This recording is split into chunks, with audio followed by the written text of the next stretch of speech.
28 degrees indicated. Wow.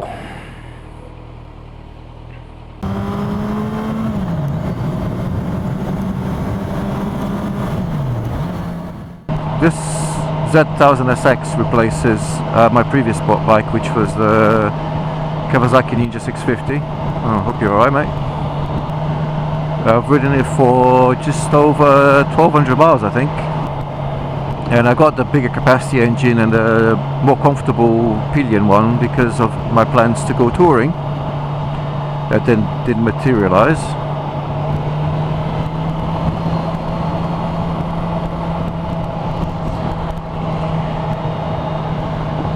Interestingly enough,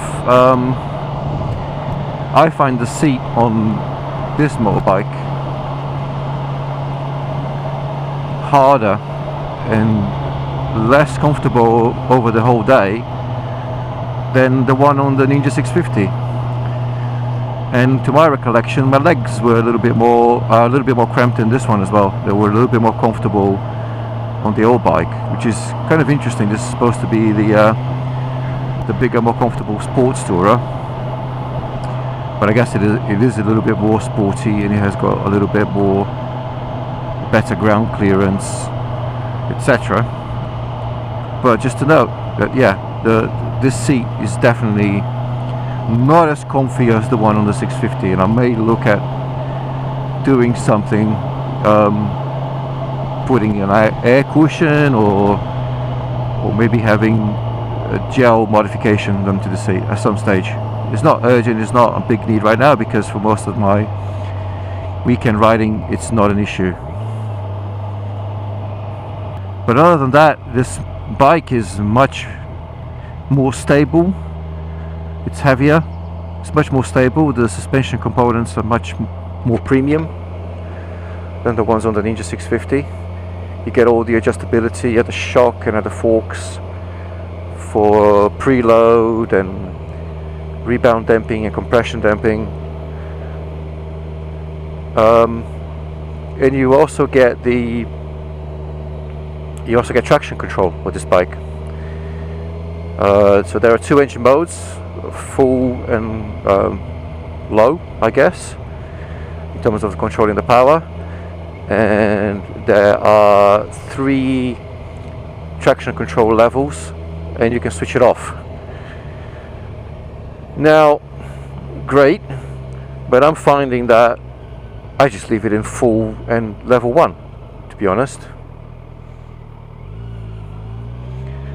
Don't think I need anything else.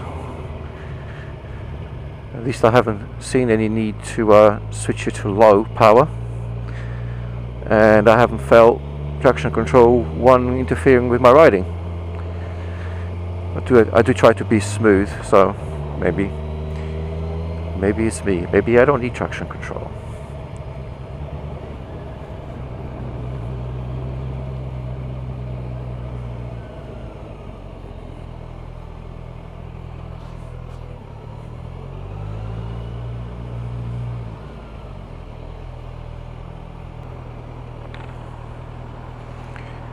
I don't need traction control because I'm such a motorcycling god.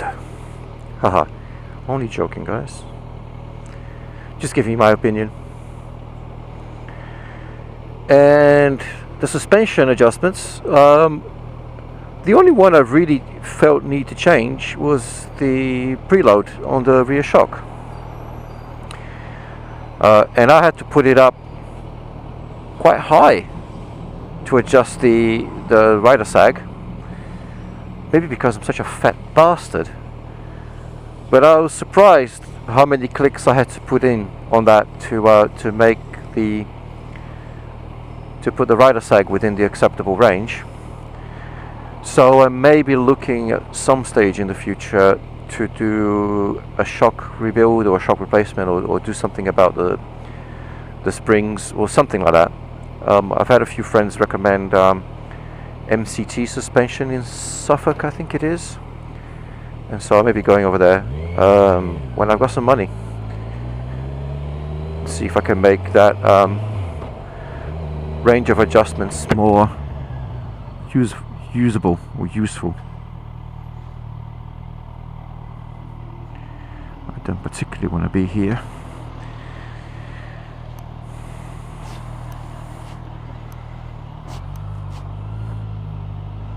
Got away with it.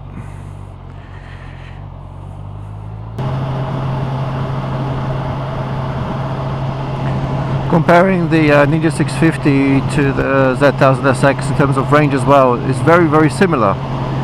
I used to get about 180 miles out of the Ninja 650, and I've done now 130 miles on a full tank, and the range indicator is another 50 miles.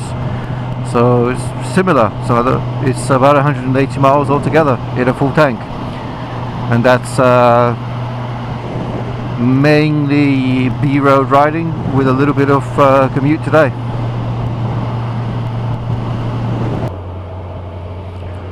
What else is there to compare in my review of the Z1000SX? Well, okay, noise. I'm just learning to love the sort of turbine noise and the induction noise on this inline 4 compared to the parallel twin noise from the Ninja 650.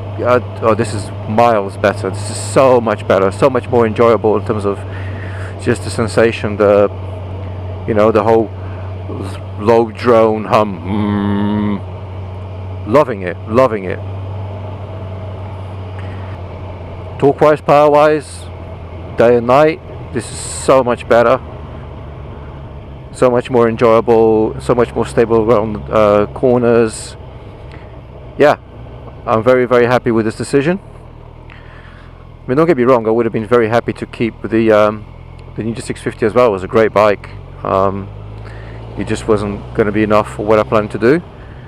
I would have been happy to keep it if I didn't want to take somebody pillion, but I definitely don't regret upgrading to this bike.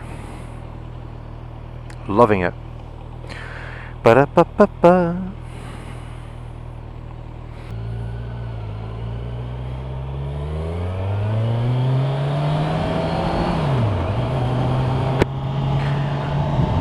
Well guys, I hope you've enjoyed this video. I hope you enjoyed listening to my ramblings and my thoughts on the Z1000SX. If you did, please consider giving the channel a subscription and hitting that like button. And I'll see you in the next video. Thank you very much.